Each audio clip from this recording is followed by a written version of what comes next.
My fair citizens, this is where I hit my microphone stand. But in reality, this is what we were all terrified of, okay? For the next 2 weeks, we have a historic no banned list. Now, a no banned list means none of the cards in historic are banned, and all of the cards that were rebalanced for alchemy are not balanced. Now, what does this mean for this particular event? Well, it means a whole lot. It means that it's going to suck. It's going to be fun-ish. You're going to be able to play with all the cards that were banned, all the cards that you had that you played around with. If you're an OP player, if you're a super serious player, then you may enjoy it because you'll be able to play a lot of the decks that you haven't been able to play in a very, very, very long time. However, if you're a casual player and you're just getting back into Historic, or if you quit for a while and just now getting back, it's probably going to kind of suck for you. Let me show you a couple examples of what I'm talking about, because many of you may not quite understand the ramifications of what is going on. So here's a list of some banned cards. Just a little bit of a list. Agent of Treachery, because everyone remembers Agent of Treachery, where they just steal stuff. So they're running Winota and then cheating out Agent of Treachery. It's still probably pretty good. It'll still be done. It'll definitely be done now. However, with the addition of all the other Blink cards that are in the game, and the fact that Blink is a very good meta right now, this is going to be a very disgusting card to deal with, and I'm not looking forward to it at all whatsoever. Now, Brainstorm, I'm kind of whatever about. There are a couple things that will give blue an advantage, which obviously giving blue any type of advantage, not good. Memory Lapse also helps with that, because you get to counter a spell. If it was countered that way, you put it on top of their library instead, which is so annoying because it forces them to draw the same card. It's almost like a 2-mana time warp. They just can't do anything. They can put down a land, they can cast the same exact card, and then you can use a real counter on it. Memory Lapse is just annoying as hell. Field of the Dead, in my opinion, should have already been unbanned. There's so many ways to deal with lands. There's so many ways to deal with 2/2s that this card should not even be banned whatsoever anyway. Nexus of Fate. So people are going to be taking infinite turns. Simic Fog is going to be coming back. It's just going to be turn after turn after turn after turn after turn. So I'm not looking forward to this. The flashbacks. And then, of course, we have Oko, Thief of Crowns, everyone's favorite planeswalker. It's 3 mana, 4 loyalty with a +2 to create a food token. And with all the additional interactions with food that they've made over the past couple years, this is even more ridiculous. First of all, a 3 mana planeswalker coming in with the 6-pack in this day and age is just stupid, but it has a -1 if target artifact or creature loses all abilities and becomes a green elk creature with base power and toughness of a 3/3. This is just stupid. This card was banned for a reason. Everyone hated it. It was super OP, and we don't want anyone to have this. So I'm not looking forward to going up against this. I don't know how many people are going to be running it, but people are definitely going to be running it with Uro as well, because obviously same colors. There's going to be a lot of the same colors. Uro, I also think should be unbanned. I think its power level is perfectly fine in Historic right now, but you're definitely going to see a lot of Uros. I will probably play Uro, but then again, if I play Uro, it's going to be in a more fair deck for the banned cards. Once Upon a Time, I don't know if this should be unbanned or not, but if it's the first spell you cast every game, you may cast it for free. You get to look at the top 5 cards of your library, reveal a creature or land card from among them, and put it into your hand, the rest of the bottom of your library in random order. Now, it's just a free card. You put 4 of them in your deck, and it essentially reduces your deck from a 60 card deck to a 56 card deck, which is amazing. Now, granted, you have to cast it on the first spell, so that there is a caveat to that, but it's still an amazing card. So just keep that in mind. It's a very good card. A lot of people will run it. So with Tessa's Oracle, you're going to be able to do the easy win con with something like Treasure Hunt or Demonic Pact, and it's just going to be really annoying, like turn 2, turn 3 wins. You have your Tybalt's Trickery, of course. That's going to be really fun. You're just going to counterspell your own Ornithopter and get out a casted Olamog on turn 2, because why not? I hate Tybalt's Trickery combo, but you're going to see a ton of this. Everyone's going to be playing it. You only need 1 win to get your 1000 XP. I don't know how many people are going to be playing this a lot, but the Tybalt's Trickery is probably going to be the fastest way to get the free win. Time Warp, again, this is a ridiculous card because you take an extra turn and you don't even have to exile the card. So this may go with Nexus of Fate, so it's even more infinite turns. You have your Uro, that's just going to draw cards, gain life, put lands into play, which is fantastic. And then it's a 6/6. Veil of Summer is a card that should be unbanned, absolutely unbanned, especially in a Thoughtseize. Veil of Summer is just a ridiculous card. It's almost like a counterspell specifically against blue and black, which is great. It's limited to colors. You do get to draw a card under specific circumstances, but it is really cool. It prevents your spells from getting countered for 1 additional mana, which can be very relevant, and I think this card should just be unbanned. Wilderness Reclamation, all your lands being untapped. Oh. Sweat your end step, you basically full control.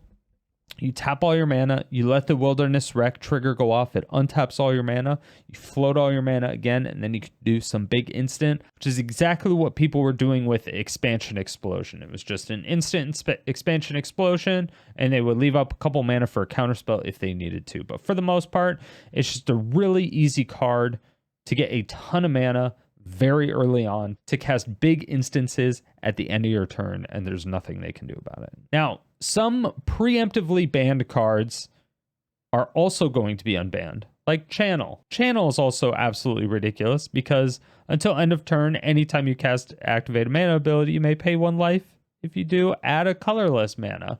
Now, I don't remember if we have Fireball in this particular format, but the thing is that there's better cards than Fireball. We can use Channel and Torment and Hailfire. We can use it with Crackle of Power. Those will probably be the 2 optimal things.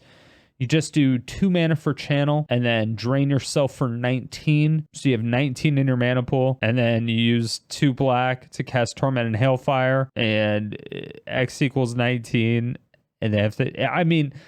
This is just ridiculous. Channel is insane. Counterspell, I'm not too worried about. There's already a ton of counterspells. I already hate counterspells, so that's that. Dark Ritual can be ridiculous. You can start turning out turn 1 Hypnotic Specters again, which is definitely not as powerful as some things now.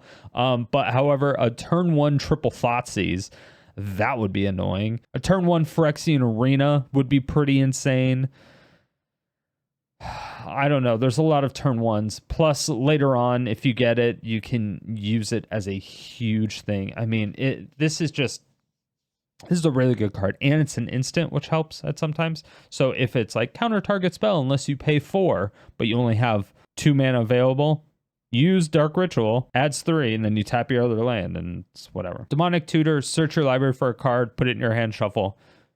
For 2 mana. And there's no downside. You don't lose life. You don't have to put it at the top of your library. It's literally just in your hand. Fantastic. Lightning Bolt, 1 damage, do 3 to any target. It's pretty busted. So we're going to run into a lot of burn decks. Natural Order, sacrifice a green creature, search your library for a green creature, and put it into the battlefield. Sacrifice the Lawanor Elf, sacrifice whatever creature card, and then you just put whatever green creature you want into the battlefield. And then shuffle your library. This is just stupid. Ragavan. Everyone hates Ragavan, so you're just going to be able to dash it into play, steal people's cards, and everyone hates that. I mean, nobody likes it. Swords to Plowshares. This may not be the worst. 1 mana, exile target creature. They gain life.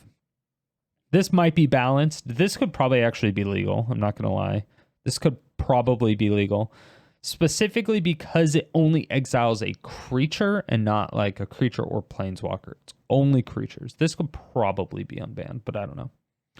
Mishra's Bauble. This is, again, one of those cards where it takes your deck from a 60 card deck to a 56 card deck. But you also get to look at the top card of your player's library, so you get to know exactly what they're going to be drawing, but then you get to draw an extra card at the beginning of your next turn. So it's a card that costs 0, and you get to draw an extra card, which, like I said, it eliminates an entire card from your deck.